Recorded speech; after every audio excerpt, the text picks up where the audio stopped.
Have you ever had a situation where you wanted more information and you just didn't believe you could get better, or someone complimented you and told you that you were strong and you could do something, but you doubted that you could, or you doubted that you had the ability to create a new habit that would make your life better?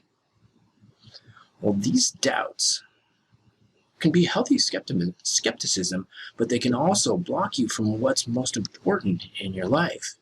And when they dominate your attention, they stop you from being the best you can be. So imagine how often you go through a day and you focus on what you doubt, not what's real, or what's around you. Or worse, you doubt most everything. It stops you from growing, building, and trying new things. For example, you could doubt that you can do something, or you doubt or you don't believe that your life can be better. You doubt you can create a new habit.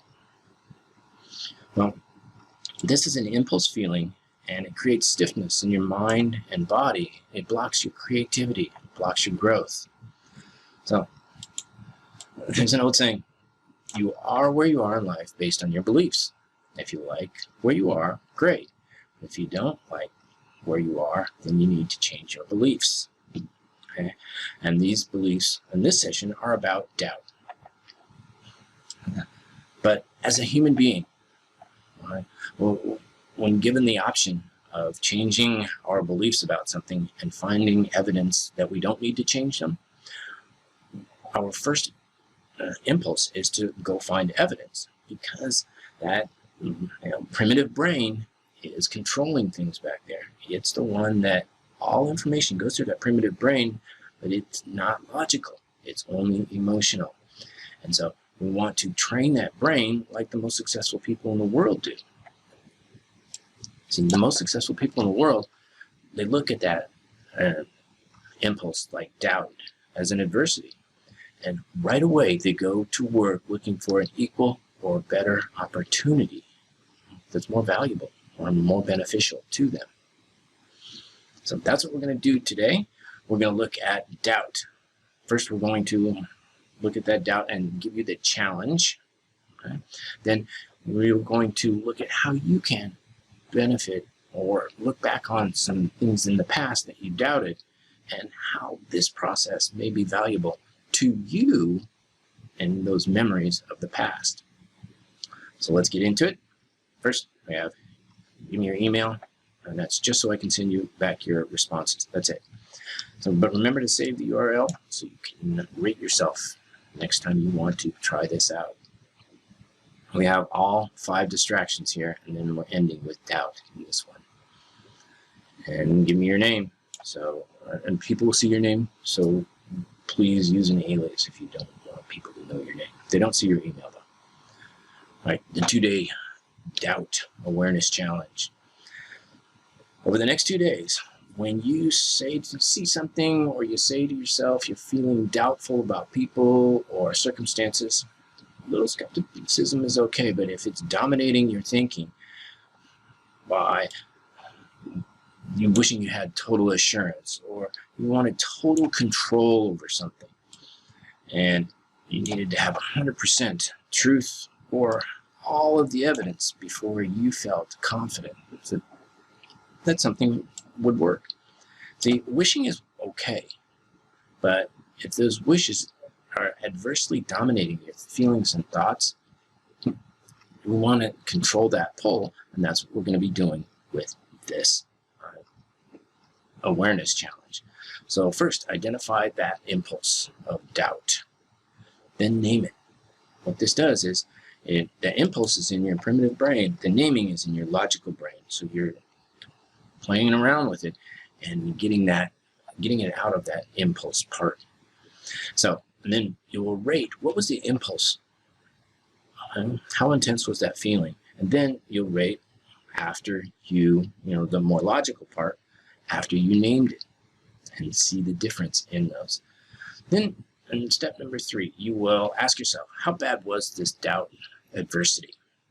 Okay, compared to everything that happens to you in your life, how bad is it, or was it? And you'll see that compared to, say, dying in a fiery car crash, or being in a fiery car crash. That little doubt impulse wasn't so bad, but the primitive brain doesn't know that. It's just trying to react. Okay? But as the most successful people do, we want to respond with, what is an opportunity that has equal or greater benefit or value to me based on this adversity? That's your challenge for the next 2 days. Then after you finish that challenge, I want you to be careful, though, while you're doing it. And we have this habit of naming ourselves or thinking of my doubt or my disbelief. These are just thoughts. They aren't your doubt. They aren't your disbelief. They are just thoughts of doubt. Okay? And you want to be careful of labeling this behavior and labeling yourself. I'm doubtful. I don't believe anything. Because then once we have that label, we tend to think this is us, or this is me. And that's not true. It's just thoughts in your life.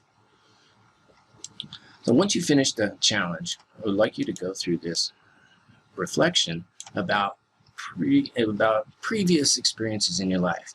Think of a time in the past when you doubted and it ruined your day, week, month, or year. If you use this process, the reflection above, how would things be different? Or how would that experience have been different? And then what is the benefit, or what would have been the benefit to using this process in the past? And that's to help you when you're thinking back on your past, instead of kicking yourself around, saying, oh, I could have used this and it would have made me happier or feel better. So in conclusion, that's this session we've talked about doubt. And it's the 5th of our 5 disruptions, okay, or distractions to our thinking and our life.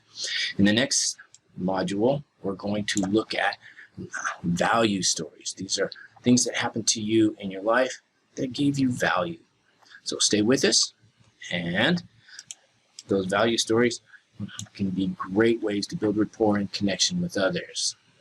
And they're great content builders for online. And if you would please, before you go, if you could share 1 or 2 ideas about this doubt builder that you felt were valuable to you, so I can keep doing what you like and forget about what you don't like. So thanks again, and we will see you in the next series. Talk about value stories.